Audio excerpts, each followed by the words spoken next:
when we're going back to the 1930s and 40s, this was the center of a largely Jewish working class community with an African American community moving in nearby in Morrisania.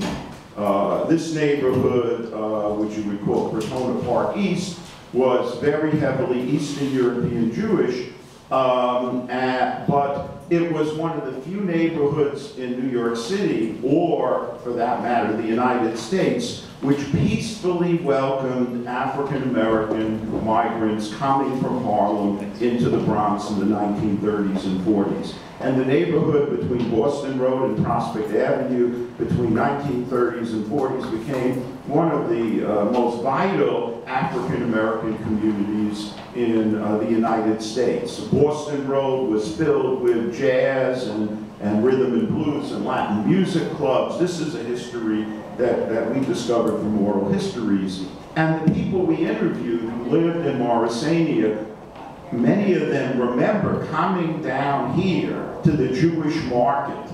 And I think we need to find some pictures of what this area, it was called the Wilkins Avenue Market, was a place where you could get everything from clothing to food. It was an incredibly vital commercial district and was there right up into the early 1980s. So I think it would be a very interesting thing for anybody doing, trying to recapture what this neighborhood was like at its high point commercially, to get pictures of what it looked like. Because I think this was an incredibly vibrant area that was also a bridge between a predominantly Jewish community and a predominantly Black and Latino community.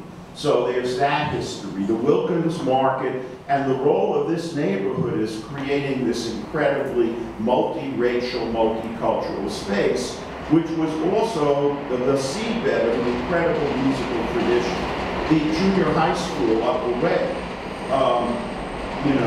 Herman Ritter, in the 1950s, 60s, and 70s was a very multiracial school, and a lot of great musicians came out of that school, as they did out of Morris High School. One of the things we're doing is landmarking some of the streets in Morrisania. So like, any of you know the Court, Shaboom, was the first urban harmonic song to sell 1 million records, 1954. They came out of Jennings Street up the hill and Morris High School. Also, I'm sure a lot of you know the Chantels Maybe, maybe even slow dance to it, or what we used to call the slow grind.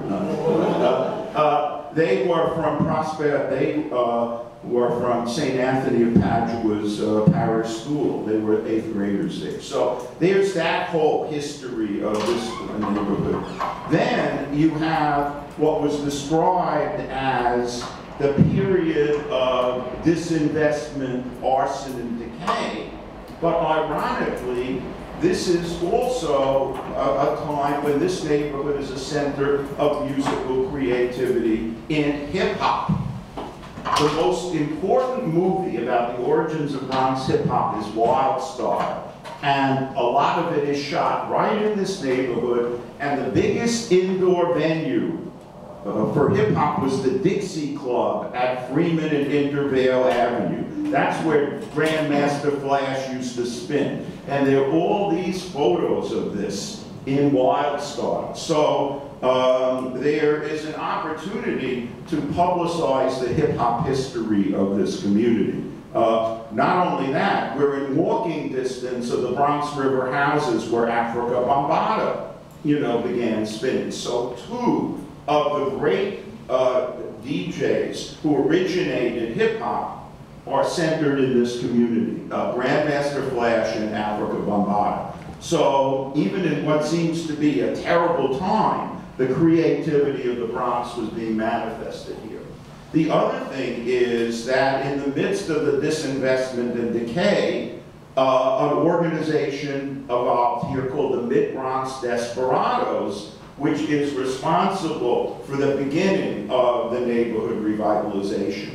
So I don't think you want to just look at it a period of vitality and decay, because in the midst of the decay, the creativity and resilience of this community it was demonstrated in the antecedents of groups like WEDCO, were groups like Mid-Bronx Desperados. And finally, one of the things about the Bronx today is West African immigration. We have more West Africans living in the Bronx than anywhere in the Western Hemisphere. And it's, I think, significant that the head of the Merchants Association in Southern Boulevard is originally from Guinea. The largest group of the West African immigrants is Ghanaian, but the fastest growing groups are from Francophone West Africa. And I think the highlighting the role of the Bronx as a point of settlement for African immigrants who are revitalizing this borough in all kinds of ways, through commercial redevelopment, through the religious institutions they create. That's another kind of feature. So there is a tremendous history in this community, and which can be used to create excitement and also potentially the tourism and people coming in. I've for years done walking tours of Morrisania for people from all over the world.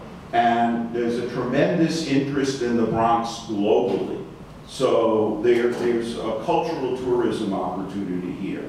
The one thing, however, that every single group of walkers have said is, could somebody please paint the L here? I mean, it's kind of embarrassing to look at a neighborhood that's coming back. And so I think if I was going to tell the city one thing, paint the sucker.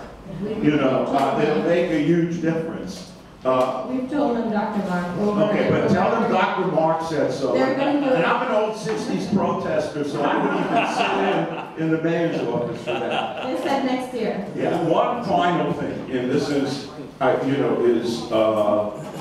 think that the next thing you should try to attract in this community, and this is mainly for not necessarily, is have universities set up, extension programs here, because that's great for business, because it brings people who are here all hours of the day and night, especially for a restaurant trade.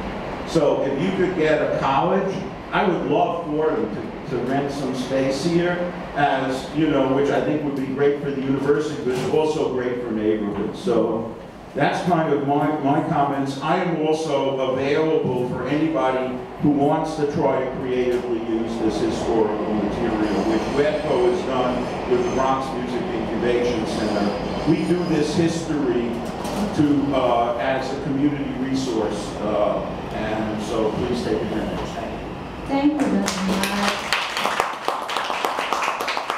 So I'm so glad we started off on that note, because really what we wanted to do was to look at what are some different reasons, or some different ways that communities, brokers, property owners can use to market the neighborhood. Sometimes it's not just about the statistics, but what else can you do to enrich the story and really tell the tale of the neighborhood in a way that is compelling. And clearly, this neighborhood has a story that's often not heard. And it is compelling, and it does talk about creativity and culture and the diversity of culture. And I'm sure neighborhoods across the city have a backstory that is also not told. So, as we look at trying to lease up lower income districts, given that we're not Madison Avenue, we do have to tell this story in different ways. So I thank Dr. Mark for just giving us that foundation about the history of the neighborhood, so that we can look a little bit differently about how we can paint the picture of how compelling neighborhoods that we're in can be. Does anybody else have any other points that they want to make about what other types of information brokers and property owners can provide as we're talking to businesses that are looking to move into a neighborhood? Any other things that you have used or said to reel them in? I just thought of something that I don't know if there is such a thing as a hip-hop memorabilia store, but You could, I go pretty regularly to Europe to work with young scholars and community organizations.